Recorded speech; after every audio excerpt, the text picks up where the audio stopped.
Hey, hello. Balik lagi di channel Spoiler Moon dan kita akan lanjutkan lagi kisah hidup Tuan Muda Yun.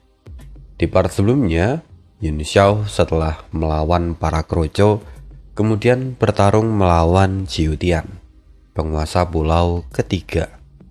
Dan di tengah pertarungan, Yun Xiao merasakan adanya keanehan, lalu kemudian menyibak ruang yang kosong, di mana di situ ternyata ada sosok yang bersembunyi dan berniat untuk menyerangnya. Ya, serangannya meleset dan tidak mengenai Yun Xiao. Pertanyaannya, siapa orang ini? Kemarin di kolom komentar ada yang berkata, mungkin penguasa pulau pertama. Tapi apakah benar itu penguasa pulau pertama?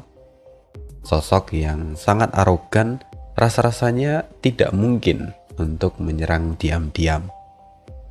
Tapi supaya lebih jelas, kita cari tahu saja kelanjutan kisah hidup Tuan Muda Yun di part 141. Setelah udara beriak, seorang laki-laki berjubah hitam muncul dari ruang hampa. Matanya tajam seperti elang. Dia adalah penguasa pulau ketiga, dikenal dengan nama Leng Yu. Jiu Tian berdiri sambil mengerutkan kening dan berkata, "Leng Yu bodoh, bahkan serangan diam-diam pun sampai gagal. Sejak kapan kau menjadi sebodoh ini?" Laki-laki berjubah hitam itu mendengus. Dia itu alkemis tingkat 9, indera ilahinya luar biasa kuat. Bisa bersembunyi selama ini saja sudah sebuah keajaiban, kata Leng Yu. Tapi Jiu Tian mendengus kesal. Cukup alasanmu. Gerakannya memang aneh dan senjatanya kuat. Membunuhnya tidak akan mudah. Ayo kita bunuh bersama. Leng Yu mengangguk setuju. Aku datang memang untuk itu. Kalau kita terus menunda ini, kita tidak akan bisa mempertanggungjawabkannya kepada penguasa pulau pertama. Kemudian, sosok mereka pun lenyap. Pupil mata Yun Xiao mengecil. Tak kusangka mereka begitu cepat, gumamnya dalam hati. Yang lebih parah, saat ini Yun Xiao hanya bisa mengandalkan indera ilahinya untuk menangkap pergerakan samar yang ada di sekitarnya. Pedang es pun kini dikeluarkan. Tangan kiri Yun Xiao terangkat sambil membentuk segel. Ki pedang mulai beriak. Dalam sekejap, pusaran energi menyapu ke segala penjuru. Serangan skala luas dilepaskan. Suara benturan kemudian terdengar dan mata Yun Xiao menyipit. Dia langsung menusukkan pedangnya ke arah satu titik di kehampaan. Ledakan terjadi dan ruang pun bergetar. Sosok Leng Yu kembali muncul. Wajahnya tampak terkejut. Dua bilah pedang pendek menyilang di depan dada dan menahan tusukan Yun Xiao. Tapi di saat yang sama, Jiu Tian datang. Tubuhnya dan tombaknya telah menyatu menjadi cahaya yang melesat lurus ke depan. Ujung tombak itu memancarkan sinar kecoklatan dan mengarah tepat ke dahi Yun Xiao. Ekspresi Yun Xiao mengeras. Pedang musim gugur 1000 tahun di tangannya akhirnya turun. Benturan keras terjadi, lengannya mati rasa. Leng Yu juga meraung, mendorong balik pedang es dengan kekuatan yang brutal. Tubuhnya melayang turun, menekan dari atas. Yun Xiao tidak tinggal diam. Tubuhnya berubah menjadi petir.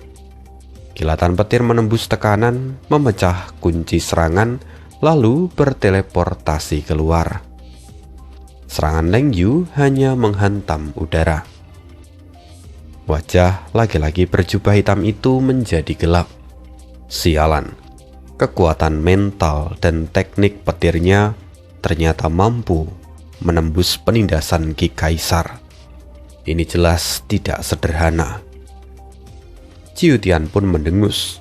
Sudah kukatakan, anak ini merepotkan. Gunakan saja gerakan itu. Leng Yu mengerutkan kening. Memakai teknik ekstrim untuk menghadapi seorang martial Sovragen bintang 3 itu jelas berlebihan. Dia melirik Ciu Tian dan berkata, "Kau sendiri juga punya teknik itu. Kenapa kau tidak gunakan sendiri?" Wajah Ciu Tian seketika menjadi buruk. Dia berkata, "Butuh bertahun-tahun untuk bisa pulih setelah menggunakannya. Kau tahu sendiri, teknik ekstrimku tidak biasa. Butuh bertahun-tahun untuk pulih setelah kugunakan. Apa kau ingin aku mengorbankan segalanya di sini?" Leng Yu terdiam sejenak.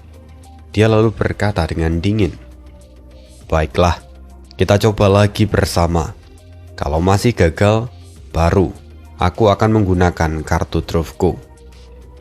Lagi pula tempat ini juga terlalu dekat dengan pelelangan. Jika kita membuat keributan besar, para ahli yang lain bisa saja datang.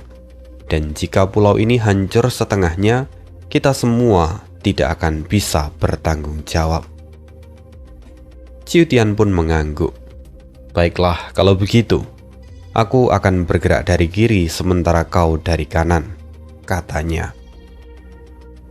Tombak di tangan Ciu Tian pun bergetar. Dia menyerbu dari sisi kiri. Leng Yu juga bergerak.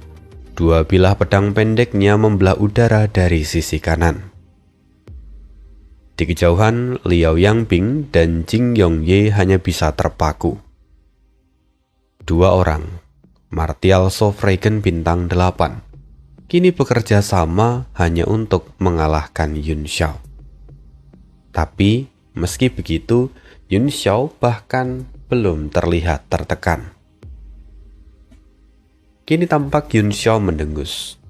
Dia tahu bahwa melawan dua orang ini secara langsung itu membuat peluang kemenangannya hampir mencapai 0. Tapi dia juga sadar kalau mereka berdua ingin membunuh dirinya, itu juga bukan hal yang mudah. Yun Xiao segera berubah menjadi petir. Dia mundur sejauh 100 meter. Satu tangan membentuk segel pedang. Kemudian pedang bintang dingin langit utara melesat keluar dari tubuhnya. Satu persatu keluar. Jumlahnya ada 18 pedang. Beberapa di antaranya memancarkan aura yang lebih dingin. Itu adalah penyempurnaan terbaru dari Yuan Gaohan. Formasi pun akhirnya terbentuk. Run emas terkondensasi di bagian tengah. Wajah Yun Xiao menjadi serius. Semua itu karena dia harus mengendalikan 18 pedang sekaligus. Itu adalah beban yang besar bagi jiwanya. Sementara itu, di belakang Yun Xiao terlihat wujud Dharma yang terus membentuk segel demi segel. Ke-18 pedang itu bergetar hebat. Karakter emas naik ke langit dan kemudian berubah menjadi aliran cahaya. Aliran cahaya itu kemudian menebas ke arah dua musuh yang terus mendekat. Ekspresi Leng Yu berubah drastis. Sial, ini buruk. Aura pedang itu saja sudah cukup untuk merobek kulitnya. Darah mengalir. Ciu Tian pun langsung menghentikan langkahnya. Dia mundur dengan wajah tegang. Sialan.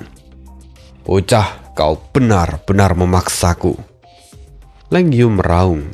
Dia mengangkat kepala dan melolong. Awan hitam segera berkumpul di langit. Kemudian sepasang sayap hitam tumbuh di punggungnya. Aura Yin melonjak dengan liar. Suara-suara aneh menggema di langit. Di kejauhan, darah Liao Yangping dan Jing Yongye seketika bergejolak. Seolah pembuluh darah mereka hendak meledak. Mereka buru-buru duduk bersila, menahan tekanan itu dengan susah payah. Sementara wajah Leng Yu kini berubah total. Dia tampak dingin dan gelap. Aura yin berputar di sekitarnya. Sementara dua bilah pedang pendek terangkat lalu bersilangan di langit.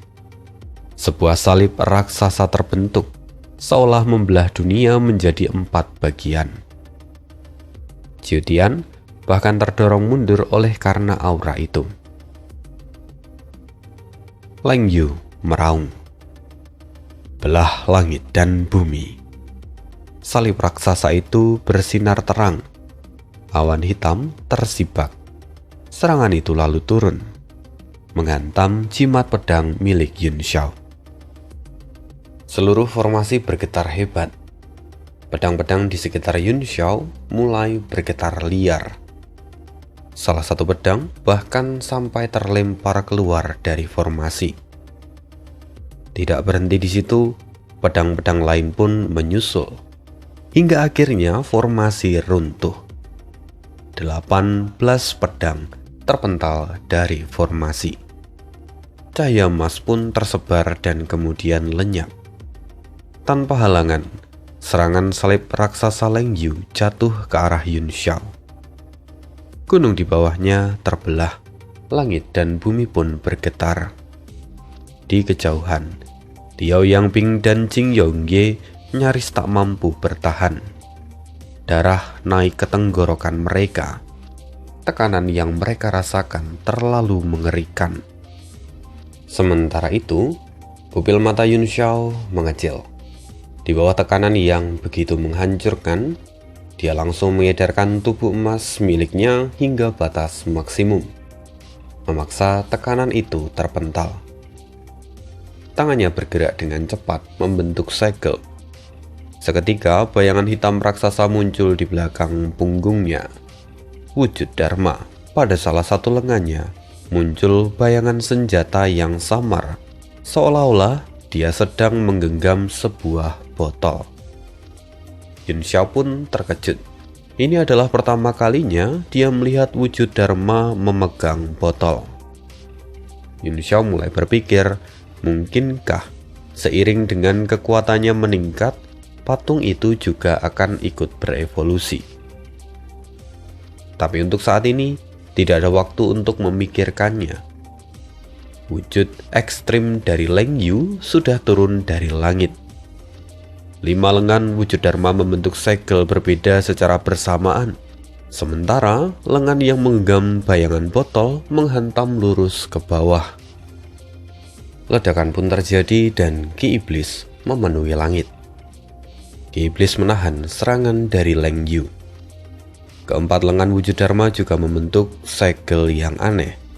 Dengan tangan kanan menahan bentuk Ji dengan bayangan botol di depannya. Sementara tangan kiri melindungi badan botol. Leng Yu menarik nafas tajam. Wajahnya berubah. Apa ini? Dia segera membentuk segel dan menekan kedua belatinya. Ledakan bergemuruh. Wujud Dharma mulai goyah di bawah tekanan yang mengerikan itu. Ki Iblis yang memenuhi langit berangsur-angsur menipis, dan tubuh patung itu pun mulai kabur. Yun Xiao ikut merasakannya, seolah ada batu raksasa yang menekan dadanya. Bahkan nafasnya terasa sesak. Ledakan terjadi dan itu menjadi tanda bahwa wujud Dharma akhirnya runtuh. Tubuhnya hancur seperti tanah yang longsor, lalu lenyap seketika. Kekuatan bentuk Ji meluncur turun tanpa tertahan. Bumi akhirnya bergetar hebat.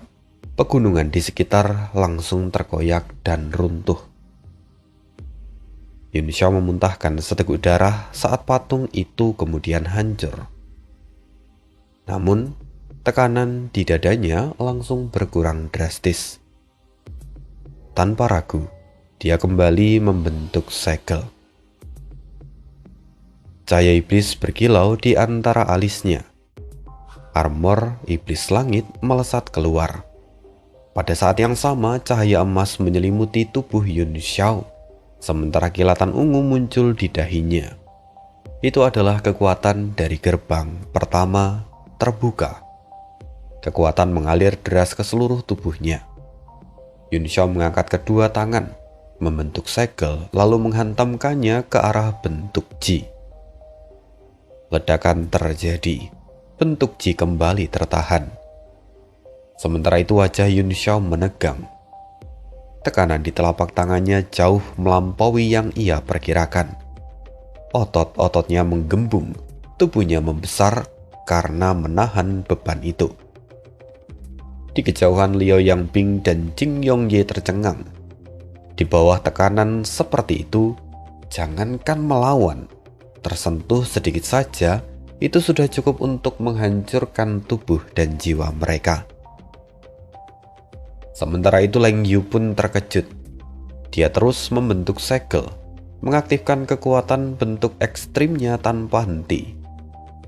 Ini adalah gerakan terkuat miliknya, serangan yang mampu membelah langit dan bumi.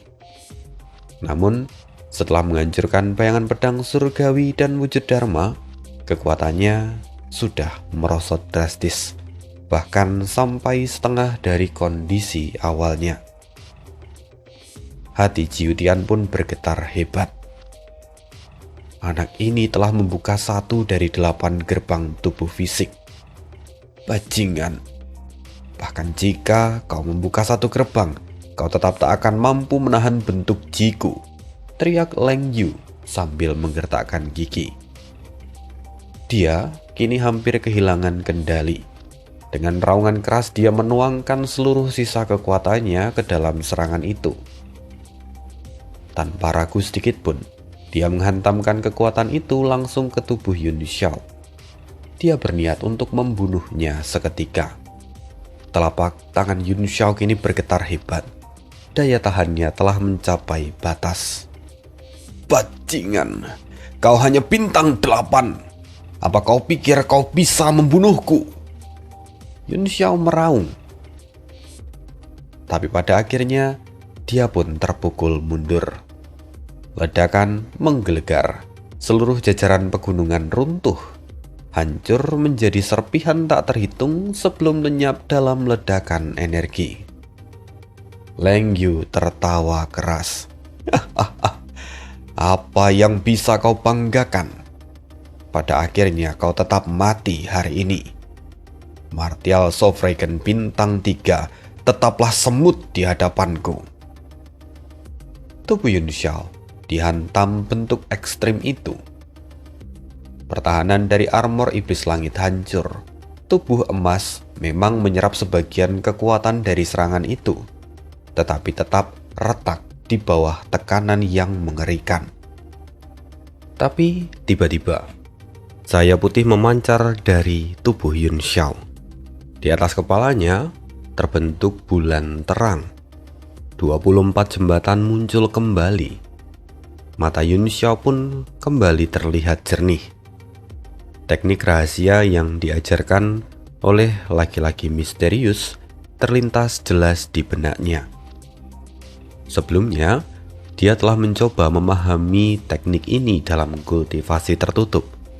Namun, Yun Xiao selalu gagal untuk menangkap inti yang sebenarnya.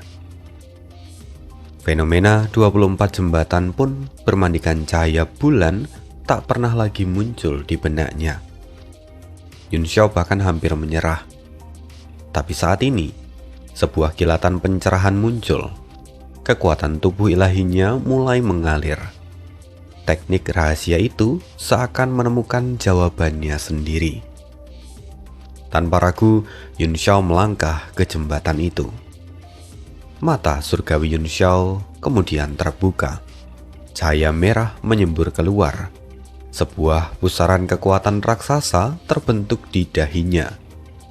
Kekuatan itu berputar dengan liar, seolah rantai yang mengikat tubuh fisiknya kini terlepas satu persatu. Akhirnya, gerbang istirahat terbuka. Kekuatan agung mengalir deras ke seluruh tubuh Yun Xiao, memperbaiki luka-luka yang sebelumnya hampir menghancurkan tubuhnya. Di langit nan jauh, hati Jiu Tian menghela nafas lega.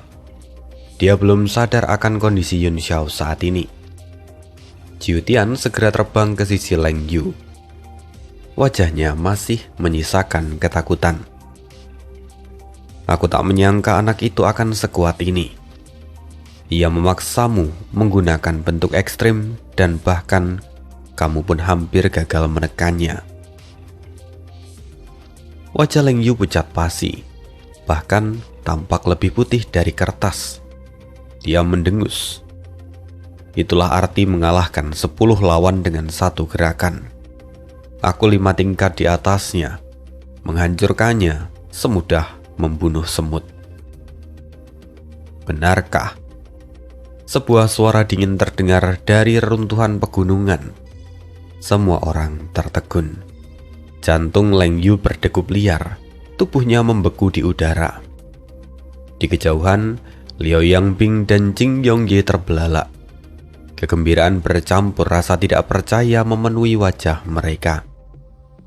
Badai energi perlahan mereda.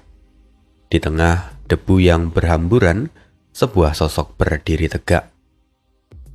2 cahaya terang bersinar di sebelah kiri dan kanan dahinya. Tanda dari gerbang terbuka dan gerbang istirahat terlihat.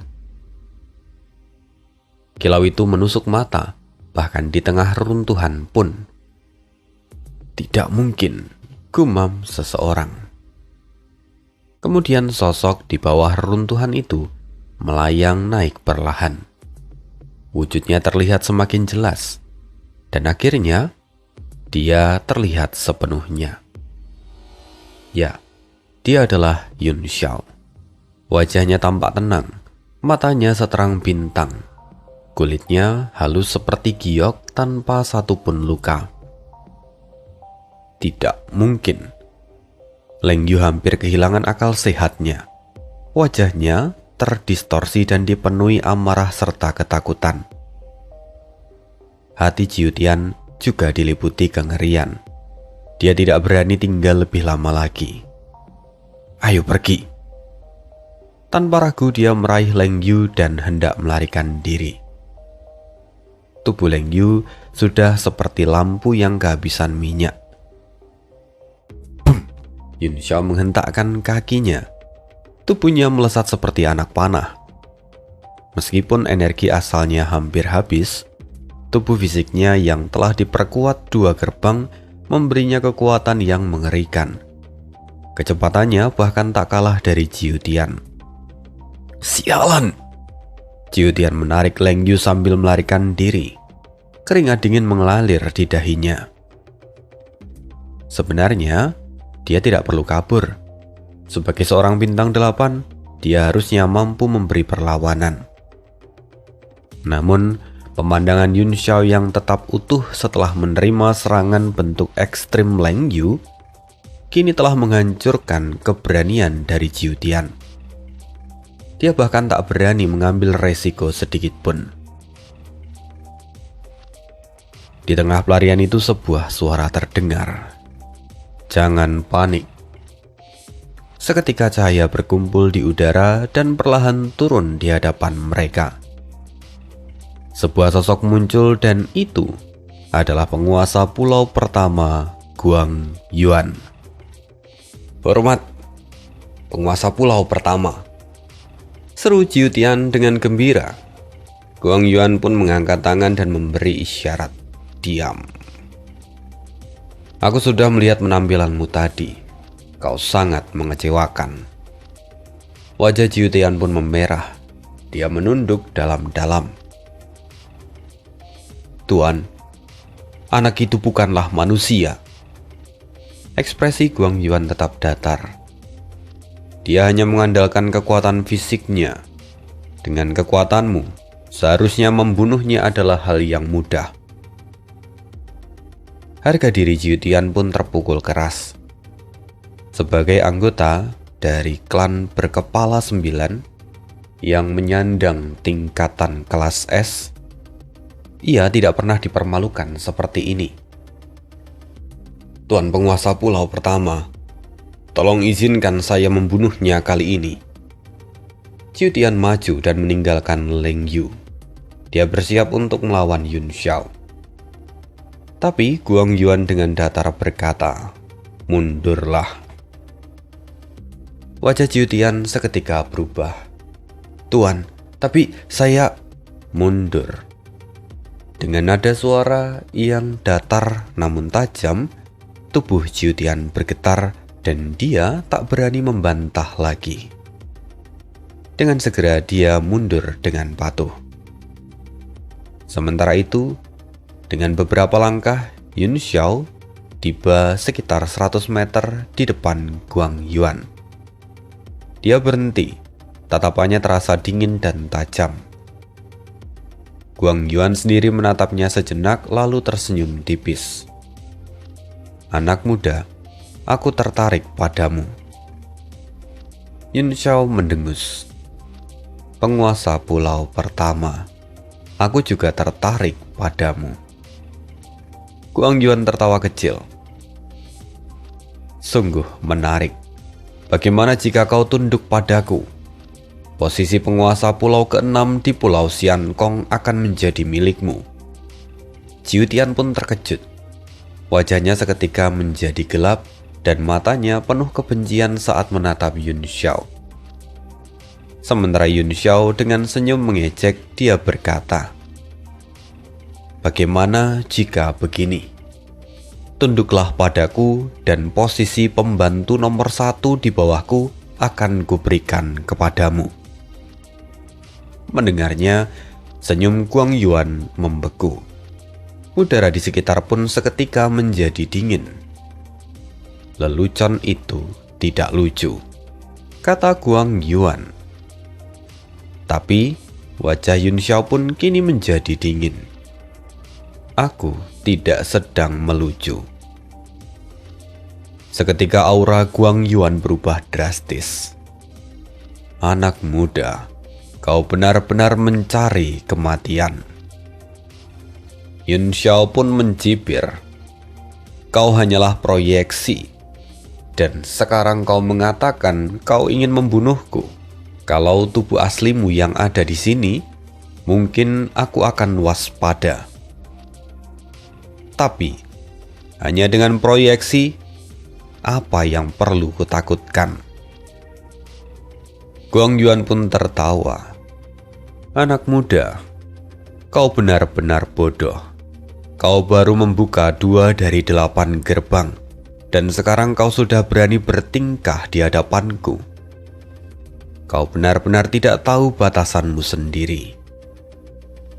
Guang Yuan mengulurkan tangan. Tangan itu kemudian membesar di udara, mengeras membawa tekanan hukum langit dan bumi. Tangan itu langsung mencengkram ke arah Yun Xiao. Wajahnya berubah serius. Walau hanya sebuah proyeksi, tapi kekuatannya mampu menggerakkan hukum langit dan bumi. Itu hanya berarti bahwa tubuh asli dari Guang Yuan adalah seorang martial sovereign bintang 9. Yun Xiao menelan ludah. "Benar-benar lelucon. Kau pikir dengan proyeksimu ini kau bisa menangkapku? Apa kau masih mengira dirimu berada di alam dewa ke-10? Yun Xiao mengangkat pedang es dengan kedua tangan, lalu menebas ke bawah. Energi asalnya hampir habis, namun pedang itu tetap tajam dan energi spiritualnya masih terasa melimpah. Satu tebasan dilepaskan dan cahaya pedang melesat ke langit. Ki pedang menembus tangan raksasa itu. Namun, tangan itu tak berhenti. Dia tetap mencengkram turun, bahkan lukanya pulih seketika. Mata Yun Xiao berkilat dingin. Dia menggenggam pedang es lebih erat. Guang Yuan menutup telapak tangannya, dan Yun Xiao kini berada di dalam telapak tangan itu. Tapi seketika cahaya pedang meledak dari dalam. Sebuah lubang terbuka di punggung tangan itu saat Yun Xiao menerobos keluar. Dia melompat ke langit dengan dentuman keras. Cih, pedang yang cukup merepotkan, kata Guang Yuan. Keningnya tampak berkerut. Tapi kemudian dia membuka mulut. Sebuah kapak terbang melesat keluar, berputar liar sambil membelah udara. Yun Xiao mencibir. Dia menggenggam pedang dengan kedua tangannya, lalu menebas kapak itu. Sudah kukatakan, kalau kau ingin menangkapku, datanglah dengan tubuh aslimu. Ledakan menggema, pedang es dan embun beku menghantam kapak terbang itu dan membuat langit terguncang hebat. Guang Yuan lalu menggerakkan tangannya. Kapak itu langsung membesar. Dengan satu genggaman, dia menangkapnya kembali lalu mengayunkannya ke bawah. Langit seakan terbelah. Retakan besar merobek ruang, meluncur lurus ke arah Yun Xiao. Jantungnya menegang. Kapak itu telah memicu hukum langit dan bumi. Kini, kapak itu mengunci sepenuhnya. Tidak ada jalan menghindar. Dia segera melambaikan tangan. Sebuah payung merah kecil muncul. Itu adalah payung Yuan Yang. Payung itu terbuka. Cahaya 7 warna pun meledak keluar dan membentuk penghalang berlapis di hadapannya. Kapak raksasa kembali menghantam payung itu. Beberapa lapisan penghalang hancur seketika dan payung itu pun bergetar hebat. Ekspresi Guang Yuan berubah tipis. Tidak heran hasil pertemuan harta karun tahun ini telah melampaui batas. Rupanya kau telah menyumbang cukup banyak. Guang Yuan mengangkat kapaknya lagi sambil tersenyum dingin dan berkata, "Sekarang mari kita lihat. Berapa kali lagi kau bisa menahannya?" Serangan bertubi-tubi menghujani Yun Xiao.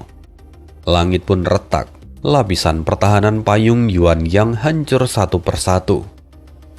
Dan ketika kapak itu kembali menghantam, tangan Yun Xiao terasa kebas. Dia bisa merasakan dengan jelas, payung itu kini berada di ambang kehancuran. Sialan! Yun Xiao murka. Dia menarik kembali payungnya lalu mengangkat pedang es tinggi-tinggi. Kalau begitu aku akan membunuhmu. Dia menebas ke bawah. Guang Yuan mencibir. Dia kembali membuka mulutnya. Kali ini sebuah pedang tajam melesat keluar. Pedang itu langsung menebas ke arah Yun Xiao. Ledakan kembali menggema dan Yun Xiao memutar pedangnya untuk menepis serangan itu tanpa berhenti. Dia terus melesat maju. Ekspresi Guang Yuan berubah menjadi aneh. Tiba-tiba kilatan dingin melintas di matanya. Dia mengangkat kepala dan meraung. Raungan naga mengguncang langit. Saat itu, jantung Yun Xiao berdebar kencang. Di hadapannya terlihat kepala Guang Yuan membesar hingga sebesar gunung kecil. Mulut raksasa itu terbuka lebar, seakan hendak menelan langit dan bumi. Dalam sekejap, dunia di sekitar Yun Xiao menjadi gelap. Dia kini sudah berada di dalam mulut itu. Sial, kau benar-benar mau memakanku? Apa kau sudah gila? Yun Xiao terkejut. Dia segera mengedarkan sisa energi di dalam tubuhnya. Kilatan petir memercik keluar dari tubuhnya. Dalam sekejap, tubuhnya telah menjadi petir dan dia mencoba melarikan diri. Namun mulut itu menutup lebih cepat. Yun Xiao menyaksikannya dengan ngeri. Dua baris gigi raksasa saling mengatup. Dan tepat saat itu, gerakannya tiba-tiba terhenti. Seolah ada kekuatan tak terlihat yang mengganjalnya. Walau celah itu cukup kecil, tapi itu cukup untuk dilewati Yun Xiao. Begitu Yun Xiao lolos, kedua gigi raksasa itu langsung mengatup. Dan tanpa menoleh, Yun Xiao melesat 1000 meter jauhnya. Baru setelah itu ia berbalik. Di kejauhan, kepala naga biru raksasa menggantung di langit. Matanya tampak menyala oleh amarah, menatap satu titik di kehampaan. Sesaat kemudian, naga itu mengalihkan pandangannya ke arah Yun Xiao. Karena kau ingin menyelamatkannya, aku akan membiarkannya pergi untuk sekarang. Tapi jangan lupa tujuanmu. Dan jangan lupa akan perjanjian kita. Suaranya menggema. Lalu, kepala naga itu perlahan memudar. Dia berubah menjadi titik-titik cahaya sebelum lenyap sepenuhnya. Dan begitu Guang Yuan menghilang, ekspresi Jiu Tian berubah. Dia menatap Yun Xiao dari jauh. Tatapannya benar-benar rumit. Ada amarah dan juga ketidakberdayaan yang bercampur menjadi satu. Tinjunya terkepal erat, hingga sendi-sendi jarinya berderak. Di sampingnya, Leng Yu akhirnya sadar sepenuhnya. Namun wajahnya masih pucat tanpa darah. "Ayo, pergi," katanya pelan. Jiu Tian pun mengangguk. Dan keduanya berubah menjadi cahaya dan menghilang dari langit. Akhirnya Yun Xiao bisa menghela nafas lega. Dia menatap langit yang kosong dan berkata, "Terima kasih, penguasa pulau kedua. Terima kasih karena kau telah menyelamatkanku." Ruang di udara bergetar. Sosok laki-laki misterius itu muncul perlahan. Di video sebelumnya dikatakan bahwa laki-laki ini adalah tamu penguasa kedua. Tampaknya ini ada sedikit kesalahpahaman dalam mengartikan teksnya. Tampaknya yang dimaksud di sini bukan tamu dari penguasa pulau kedua, tetapi penguasa pulau kedua itu adalah tamu dari Guang Yuan, penguasa pulau pertama. Kenapa begitu? Karena bisa dilihat dari sikap Guang Yuan. Pada dua orang lainnya, penguasa pulau ketiga dan keempat, mereka diperlakukan layaknya bawahan. Tidak ada yang berani membantah kata-kata dari Guang Yuan. Tetapi ketika penguasa pulau kedua bergerak, di situ penguasa pulau pertama alias Guang Yuan mengatakan bahwa karena kamu ikut campur dalam hal ini, kurang lebih begitu, maka aku akan melepaskan bocah itu hari ini. Artinya, di situ Guang Yuan bisa dikatakan memiliki tingkatan yang setara dengan penguasa pulau kedua, yang berarti juga penguasa pulau kedua ini adalah tamu dari penguasa pulau pertama. Ya, jadi sorry banget kalau kemarin di part sebelumnya mungkin ada miss di bagian itu. Ani ngiranya juga tamu dari penguasa pulau kedua. Tapi ternyata dia adalah penguasa pulau kedua yang kemungkinan adalah tamu dari penguasa pulau pertama. Atau mungkin kalau di dalam sistem sekte dia itu adalah tetua eksternal, mungkin begitu ya. Tetapi karena di sini mungkin sistemnya bukan seperti sekte, jadi tetap jabatannya adalah penguasa pulau kedua. Setelah Yun Xiao mengatakan itu tadi, ruang di udara yang kosong bergetar dan sosok laki-laki misterius itu perlahan muncul. Dia tersenyum pahit dan berkata, "Kau benar-benar pandai mencari masalah. 3 penguasa pulau sekaligus turun tangan hanya untuk membunuhmu. Sekarang aku pun ikut terseret masalah karenamu." Yun Xiao bukannya menyesal, justru menatapnya dengan tajam. Jujur itulah yang membuatku penasaran. Kenapa kamu sampai menyelamatkanku? Bahkan resikonya sangat jelas. Dengan melakukan ini, artinya kamu menyinggung penguasa pulau pertama. Mendengarnya laki-laki itu melotot. Memangnya menurutmu kenapa? Jangan lupa, aku masih harus menemukan siapa yang telah membatasiku melalui dirimu.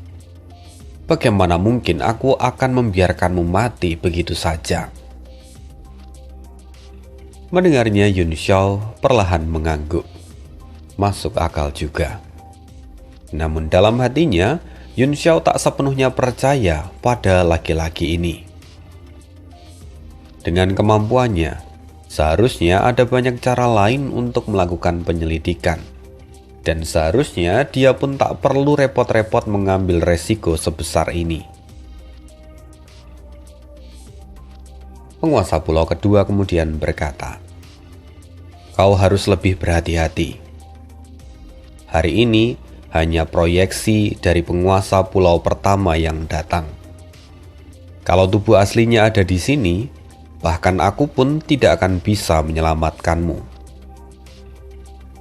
Yun Xiao memahami itu sepenuhnya.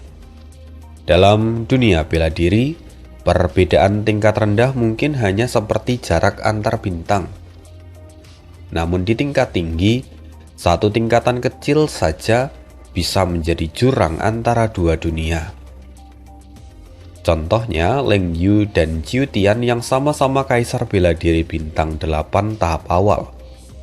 Namun di hadapan puncak bintang 8 seperti Bei Ming Kang Tian, mereka akan kesulitan menahan satu serangannya. Apalagi kalau bintang 9. Itu adalah ranah di mana seseorang telah melihat ujung dari dao bela diri. Eksistensi seperti itu dapat dengan mudah membunuh ahli bintang 8 seperti Bei Ming Kang Tian. Melihat laki-laki yang menyelamatkannya hendak pergi, Yun Xiao lalu bertanya, "Sebenarnya, siapa penguasa pulau pertama?"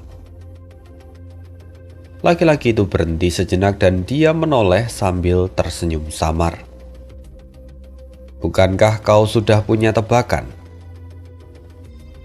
"Ya, dia seperti yang kau pikirkan." Laki-laki itu tertawa dan kemudian menghilang. Yun Xiao hanya bisa mengumpat pelan. Namun, dalam benaknya, berbagai macam kemungkinan langsung berputar dengan cepat. Wujud naga yang ia lihat tadi jelas sekali adalah totem naga biru dari kerajaan Laut Timur. Artinya, Guang Yuan pasti berasal dari kerajaan Laut Timur. Dan dia pastinya adalah anggota keluarga kerajaan.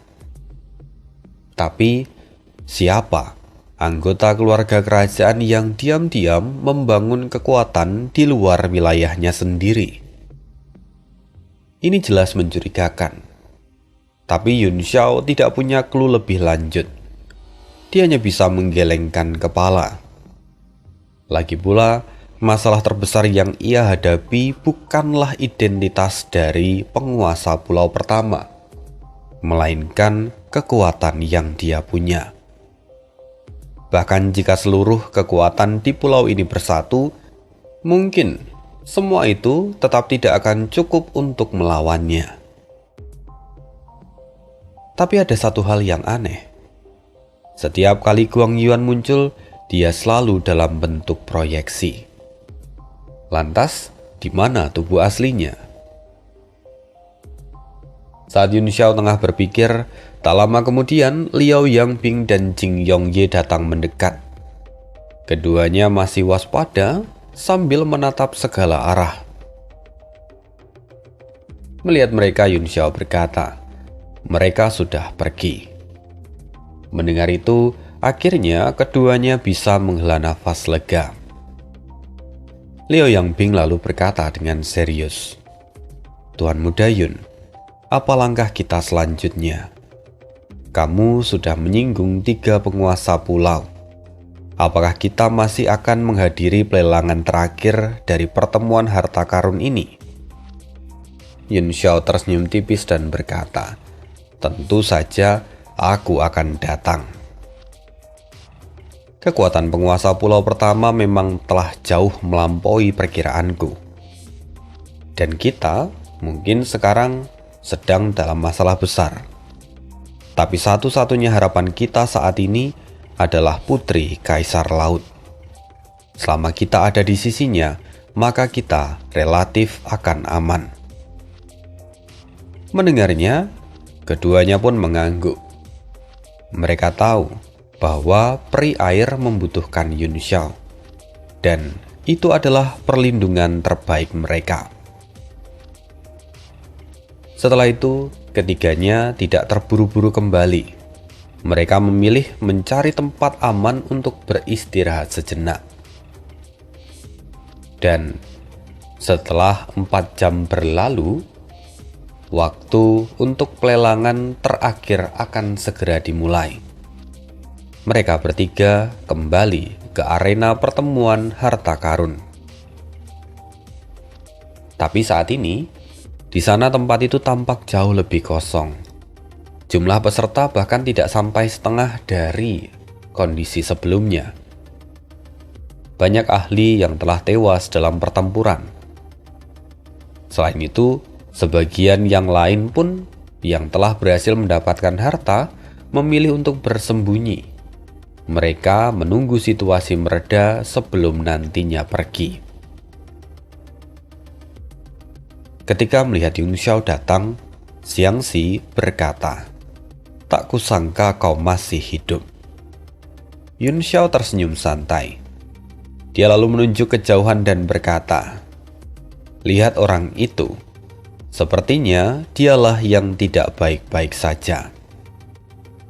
Xiangxi mengikuti arah jari Yun Xiao. Dan orang yang ditunjuk adalah Beiming Lai Feng. Wajahnya pucat pasi, matanya dipenuhi ketakutan. Jelas, dia baru saja mengalami sesuatu yang mengguncang jiwanya. Bahkan Beiming Kang Tian pun tampak muram. Kalau diperhatikan lebih jauh, jumlah pengikut dari keluarga Beiming kini telah berkurang lebih dari setengah. Tampaknya Beiming Kang Tian dan Beiming Lai Feng baru saja mengalami penyergapan yang sangat mengerikan. Sementara itu di atas panggung, Zhao Wenzhan memandang kerumunan dengan senyum puas. Selamat datang kembali di pertemuan harta karun ini. Mereka yang masih berdiri di sini adalah pemenang sejati. Dan sekarang kita akan mulai sesi terakhir dari pertemuan harta karun. Kita akan sambung kisah hidup Tuan Muda Yun di part berikutnya. Terima kasih dan see you again di next video. Bye.